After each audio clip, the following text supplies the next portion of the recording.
تم بھی جب اپنے بستروں پر جاؤ آرام کرنے کے لیے ارادہ کرو تو تم بھی ان صورتوں کی تلاوت کر لیا کرو. اور پھر اس صورت کا آغاز جو ہے وہ لفظ سبحان کے ساتھ ہے. یعنی نبی پاک صلی اللہ علیہ وآلہ وسلم کے اس سیر کو شروع کرنے سے پہلے اللہ نے جس لفظ کا انتخاب کیا وہ لفظ سبحان ہے. اور پھر نبی پاک صلی اللہ علیہ وآلہ وسلم آپ کا فرمان عالی شان حضرت ابو ہریرہ رضی اللہ تعالیٰ عنہ اس حدیث پاک روایت کرتے ہیں. اور کون حضرت ابو ہریرہ؟ جن کا اصل نام عبد الرحمن ہے، جو ان کے ماں باپ نے رکھا ہے. آج اگر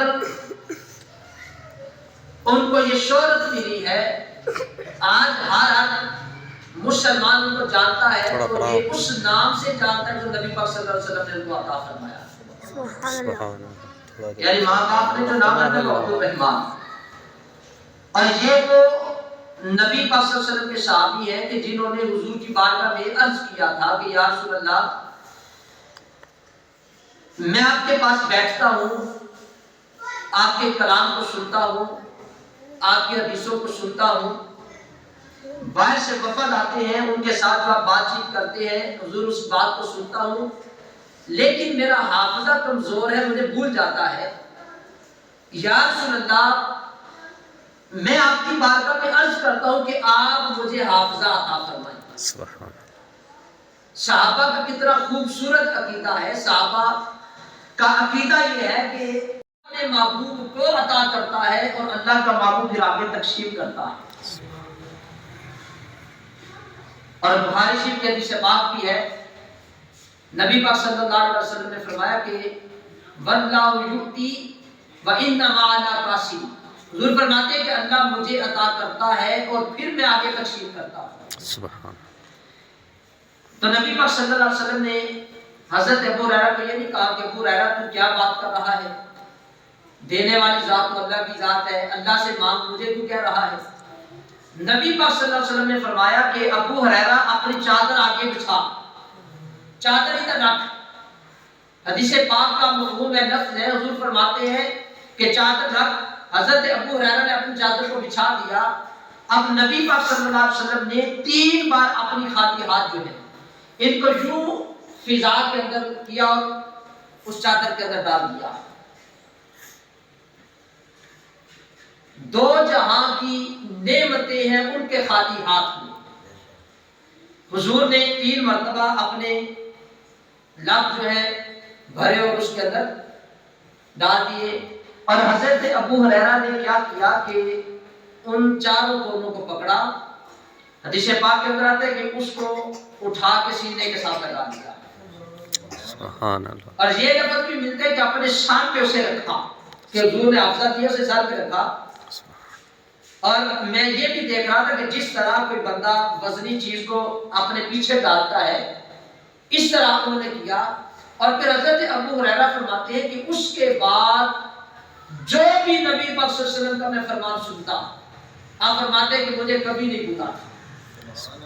اور تھوڑے وقت میں سب سے زیادہ حدیثیں روایت کرنے والی ذات وہ بھی حضرت ابو ہریرہ کی ذات ہے. 2 کلمے وہ پڑھ لیتا ہے، یعنی 100 مرتبہ ایک تسبیح پڑھتا ہے، سبحان اللہ و بحمدہ. حضور فرماتے ہیں کہ اللہ تعالیٰ اس بندے کے سارے گناہوں کو معاف فرما دیتا ہے. سبحان اللہ. اور پھر بخاری شریف کی جو سب سے آخر والی حدیث پاک ہے اس کے اندر بھی نبی پاک صلی اللہ علیہ وسلم نے فرمایا کلمتان حبیبتان الی الرحمن. حضور فرماتے ہیں کہ 2 کلمے اللہ رب العزت کی ذات کو بڑے محبوب ہیں. کلمتان 2 کلمے، حبیبتان بڑے ہی حبیب ہیں، محبوب ہیں، الی الرحمن اللہ کو. اور پھر آگے حضور فرماتے ہیں کہ خفیفتان علی اللسان، اور زبان پر کہنے کے لیے بڑے ہلکے ہیں. یعنی زبان آسانی سے ان کو ادا کر سکتی ہے۔ اور پھر آگے فرمایا کہ ثقیلتان علی المیزان، اور میزان کے اوپر وہ بہت بھاری ہے۔ یعنی حضور نے یہ بھی بتا دیا کہ کوئی بندہ یہ نہ سمجھے کہ زبان پر کہنے کے لیے بڑے ہلکے ہیں تو میزان پہ ہلکے ہوں گے۔ حضور فرماتے ہیں کہ دو کلمے وہ اللہ کو بڑے حبیب ہیں اور زبان پر کہنے کے لیے بڑے ہی آسان ہیں، لیکن میزان پر اتنے وزنی ہے کہ ایک طرف اس بندے کے سارے گناہ ہوں اور دوسری طرف وہ کلمے رکھ دیے جائیں تو وہ دو کلمے وہ اس میزان کے اوپر باری ہو جائیں گے۔ سبحان اللہ۔ اور وہ دو کلمے کیا ہیں؟ سبحان اللہ و بحمدہ۔ کیا ہے؟ سارے پڑھو ذرا۔ سبحان اللہ و بحمدہ۔ سبحان اللہ۔ سبحان اللہ۔ دو کلموں کو 100 مرتبہ روزانہ بندہ پڑھتا ہے تو حضور فرماتے ہیں کہ اگر اس بندے کے گناہ سمندر کی جاگ کے برابر بھی ہے تو اللہ تعالیٰ کو معاف فرما دیتا ہے۔ سبحان اللہ۔ تو اللہ رب العزت نے اپنے محبوب کا سفر جو ہے سفر معراج اس کو شروع جب کیا تو اس کلمے سے شروع کیا، سبحان اللہ۔ کیونکہ کوئی بندہ یہ اعتراض کر سکتا ہے کہ یہ کیسے ہو سکتا ہے کہ رات کے تھوڑے سے وقت میں سبحان الذی اسری بعبدہ لیلا، لیلا کے اوپر جو تنوین ہے، دو زبریں ہیں، یہ تقلیل کے لیے، قلت کے لیے، یعنی تھوڑے سے حصے اللہ نے سیر کرائی۔ سبحان الذی اسری بعبدہ اپنے خاص الخاص بندے کو کہاں سے کہاں تک؟ لیلا من المسجد الحرام الی المسجد الاقصی، مسجد حرام سے مسجد اقصی تک۔